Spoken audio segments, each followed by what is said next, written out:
Hi, this is Steph with Belladonna Dyes, and today we're going to make a spiral.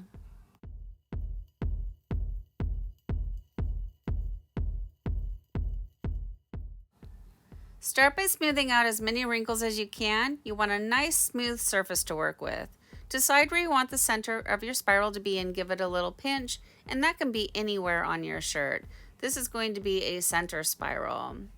So I'm using the microwave splatter guard as usual and a hemostat. So you want to click your hemostat down on the first click. It does not need to be overly tight because you don't want to poke a hole in your shirt, and also just make sure you don't press it really hard into the table because you can just push right through it. Give the hemostat 2, 3, 4, 5 twists. Just get the spiral started and then use your opposite hand to create the pleats in the spiral. And just go as far as you can using the splatter guard until you can't go any farther. Then you want to unclick the hemostat, hold down the center of the spiral, and gently wiggle the hemostat out. Now, I like to secure my spirals by using rubber bands.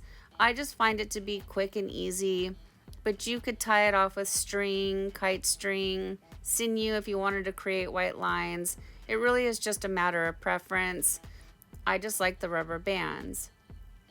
I call these rubber bands my favorite rubber bands in the color purple, and I got them from Amazon, and I do have a link down below in the description box along with everything else that I use for tie-dye, so make sure that you check that out. I think these rubber bands just happen to be like the perfect size for most spirals. So the one thing about the splatter guard, it doesn't create an overly tight spiral, so I have to tighten it up. So I'm going to pull on all of those loose tails and tuck them into the nearest rubber band. And while I'm doing that, I also work on the pleats. So I just add additional pleats, tuck it into the rubber band, and I go around and around until I can't go any farther, and then I call it good.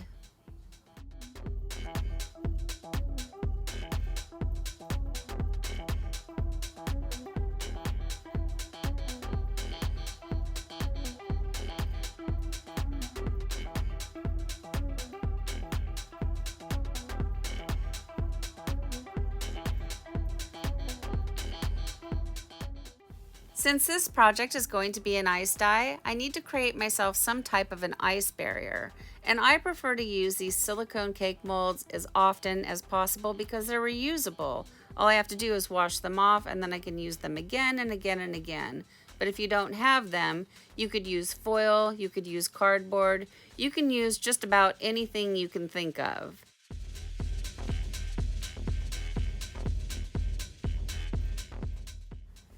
Using a washable marker, I mark out my pattern. Now, this is not a necessary step. It's something that I like to do, even though a lot of times I don't follow what I mark out on the shirt, but it does help me sort of stay on track.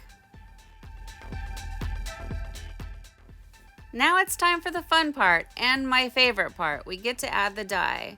So I'm keeping this shirt super simple. I'm only going to be using 2 colors. And when I add my dye, I'm going to be adding it in thin strips of the pieces of the pie. I want to allow for white space. That way the dye has a chance to breathe and we can see some color splits.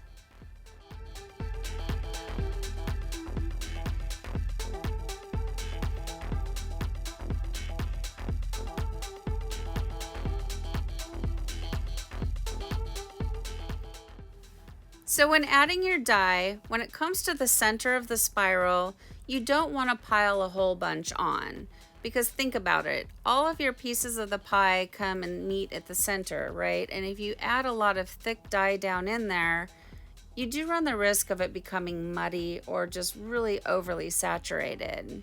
You also want to make sure that you do get enough in there, because I have been so careful and have not added enough dye to where the center of the spiral is completely white.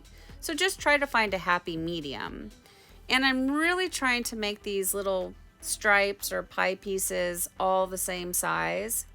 And I'm trying to take my time and have accuracy, but it almost seems like the harder I try to not drop dye into the white area, the more I keep dropping it in there.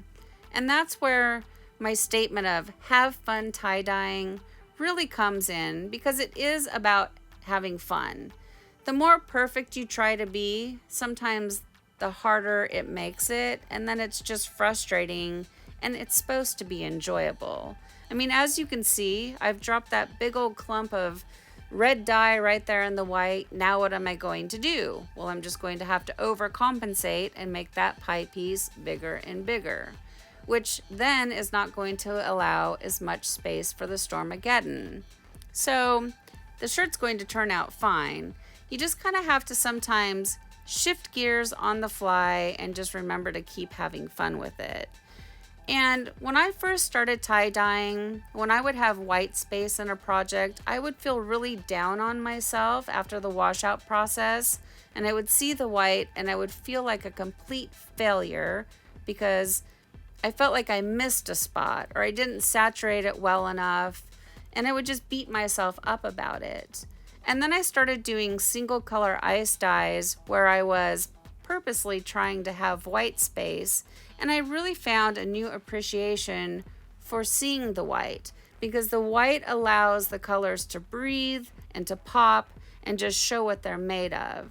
And so for those of you that are newer to tie-dye or feel the same way that I felt, like white space means failure, I challenge you to do some shirts and purposely leave white space and then see what you think about it. Because if you can tie-dye a shirt and go through the whole washout process and still have white, I think you're 100% successful. Next, I give the project a quick little sprinkle of soda ash for good measure, and I'm basically only adding it to the areas where I've placed the dye. And I've been asked a whole bunch of times, why do you only add it to the areas where you've added the dye? Well, because the shirt has already been pre-soaked in soda ash, and the sprinkle really is just for good measure. The sprinkle probably isn't even necessary. Then when I started to add my ice, I went really methodically and I placed it on top of the dye areas because I didn't want to knock any of the dye loose and into the white areas. Once I had that secure, then I went ahead and just added ice to the whole project, and I just add enough ice to where I don't see any of the fabric showing through. And I'm using my larger industrial size ice machine ice because the Frigidaire was empty. And so if it's empty, I just go with what I have. I don't think it really makes a difference. Once I have all of the ice on the project the way that I like it, it's recommended that you let your project batch at 70 degrees or higher for at least 24 hours after the ice melts. After the ice had melted, I checked it and it had really good saturation on the front and the back. So I just set it aside and I left it to batch for the full 48 hours. And that is just my personal preference. I like to make sure that the procion dye has enough time to really bond with the natural fibers in the cotton shirt. So you want to start the rinse out process by using cold water. Cold water is going to rinse away any soda ash that might still be reacting within the fabric. And if you're trying to protect white space, you want to make sure to rinse those white areas very well, the whole shirt very well. Get all of that soda ash out. And then you want to increase your water up to hot. The hot water is going to remove any of the unbonded dye, so it goes down your drain instead of into the washing machine. And if you're washing out like 10 shirts at a time, you don't want to have a bunch of soda ash and unbonded dye in your washing machine because that's going to create a muddy mess. So from here, I take it to the washing machine and I like to do hot water cycles using Kirillon. Kirillon is a professional textile detergent. And then I like to do a final hot water cycle using Millsoft, which is a professional fabric softener. And the links for both of those are in the description box. And then I will put it in the dryer and I'll iron it and we'll come back and see the results. Well, here it is, guys. Here's our spiral after it's been washed and dried. And I think the shirt turned out super hypnotic. It's like a vortex in the center just sucking me right in. You are getting sleepy, very sleepy. I'm just kidding. So keeping in mind that this is only 2 colors and white space, you see how you can really create a dynamic looking shirt. And obviously you can choose whatever colors you like. I made the shirt way back in October when the zombie dyes were like going crazy, and I was trying to learn these colors for myself too. So I did do watercolor ice dyes, and I'm also working on a special order dye playlist. So I was kind of swatching these colors out. You can get special order dyes anytime without ordering the 5 pounds by going over to Facebook, Tie-Dye Supplies Marketplace. The link is down below in the description box. It's been there for a very long time. Click on that link. It will take you directly over. Hit follow on the page. That way you can always find it. Plus, we need to support our fellow tie-dyers. I'm currently ordering my dyes from Kathy Greger. She is fully stocked up, ready to go. She's professional. She's great. She ships out on Monday, so keep that in mind when you place your order. If you place it on Wednesday, she's not going to ship out till Monday. So, plan ahead. She's awesome. So the vintage red on this shirt is throwing out that sort of golden brown bronzy tone. It's beautiful, and in other applications it will even throw out some blues. It's gorgeous. The Stormageddon on this shirt is the gray black color, and it's giving off the purple and the lavender. And I've always thought red and purple look really pretty together. So Stormageddon is absolutely one of my favorite special order dyes from Dharma Trading Company, and I highly recommend it.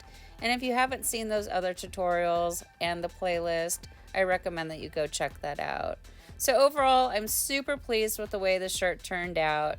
What do you guys think? Please leave me some comments down below. Thank you so much for watching. Please subscribe to my channel, leave a thumbs up, and click the bell and set it to all. That way you get notified of future uploads. And remember, have fun tie-dyeing!